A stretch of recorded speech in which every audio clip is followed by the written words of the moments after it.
Ohio State picked up a tremendous win on the recruiting trail just Monday morning. Let's talk about what the commitment of Blaine Bradford means and why it's significant in Ohio and in Louisiana.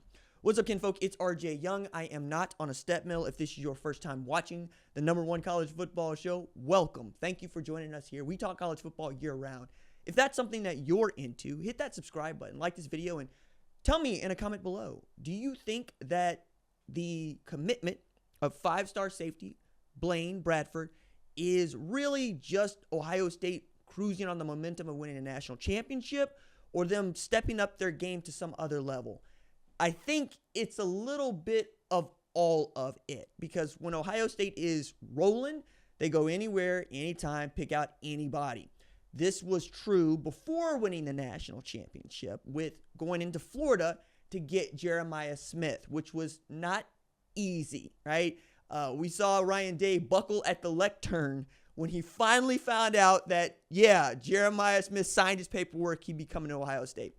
Turned out to be the biggest recruiting win of 2024 and the most significant one in recent memory. Like, the only other one that I can think about is Trevor Lawrence, because he was able to come in as a true freshman and lead that team to a national championship. Jeremiah Smith comes in as a true freshman and is the most impactful offensive player on the field. 4 is different. And that's what recruiting at the high school level, at a high level, can really do for you. It can give you that guy that puts you over the top in year one. We're making them big, we're making them fast, we're making them strong. At the safety position, it's harder to do that, but knowing that you got Caleb Downs and seeing what he was able to do, Latham Ransom, what he was able to do, you're much more inclined to take a look at Ohio State, in large part because Tim Walton is still there, right? I thought this was really flying under the radar for a while because it felt like LSU was going to win his commitment. I think going into Baton Rouge, where LSU is, and pull out a five-star safety for the 2026 class is really important for Ohio State. Number of reasons. The first one is you got a new defensive staff mostly, or you got half of a new defensive staff. Let's say it that way. You got a new defensive coordinator at the very least. You know Matt Patricia needed to get something huge to really engender more faith from the Ohio State community. I still think that his hiring is mixed, right? There are those that just think it's bad. There are those that are wait and see. Nobody's saying it's a home run hire, even though the man has been a part of Super Bowl winning teams and he has tremendous experience at the NFL level, and he got started at the lower levels of college football. He's had to earn it the whole way.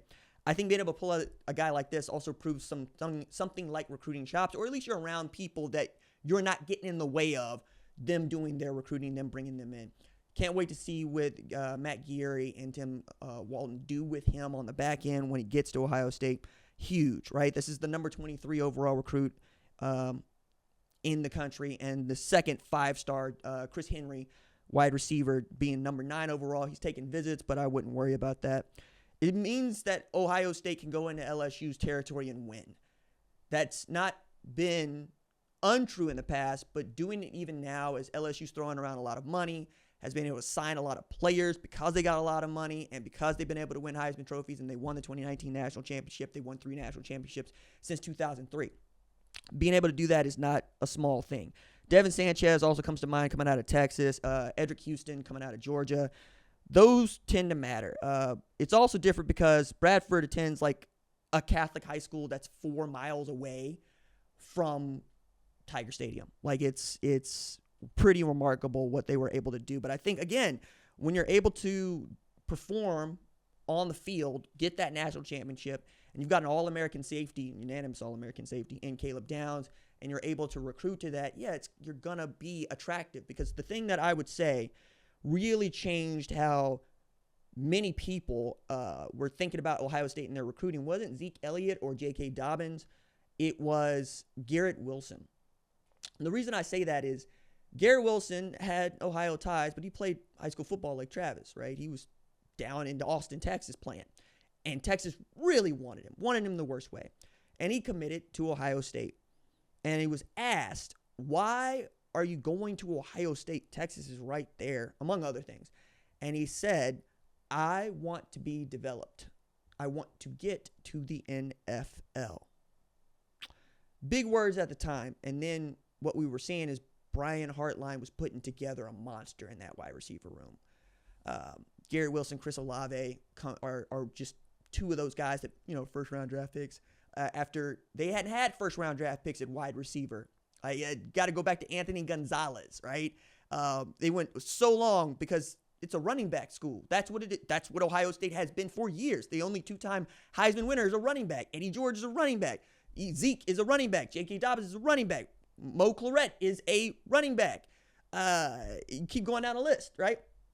Beanie Wells. It's not been a wide receiver school. And then it became one. Almost as immediately as that dude became the wide receivers coach. And you've seen Marvin the Martian. We talked about Jeremiah Smith. Jackson Smith and Jigba in that Rose Bowl game he had.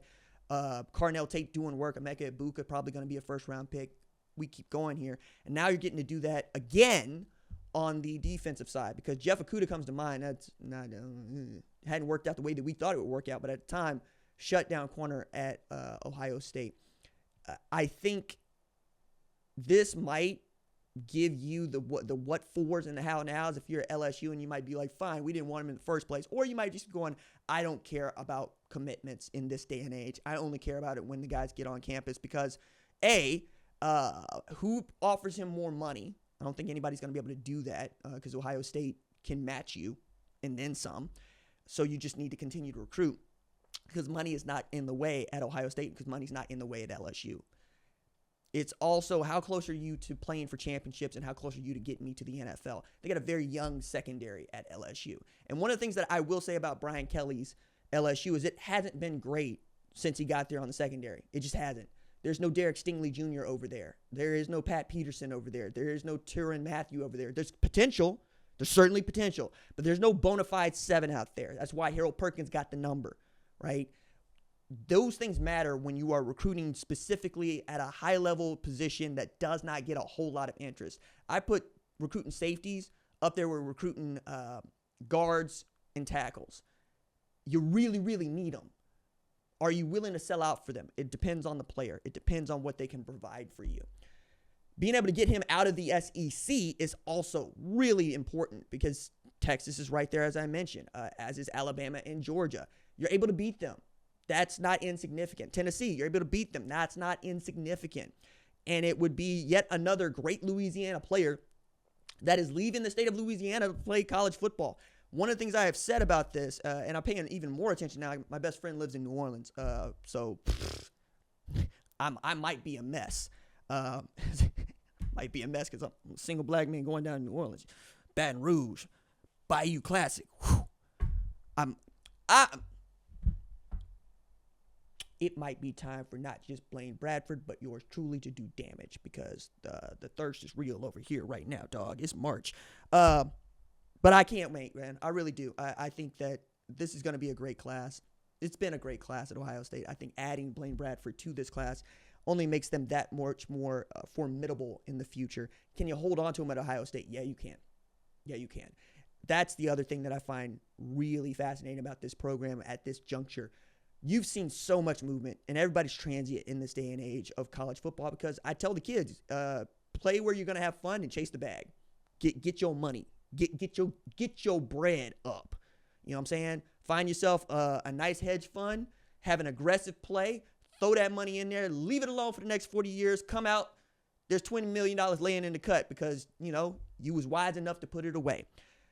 This is cool for them. This is cool for Matt Patricia. This is cool for Ryan Day. This is going to keep Ohio State right where they want to be in the mix for playing for the national championship. Maybe they can put another one together before old Blaine gets on campus, and then it could be nasty.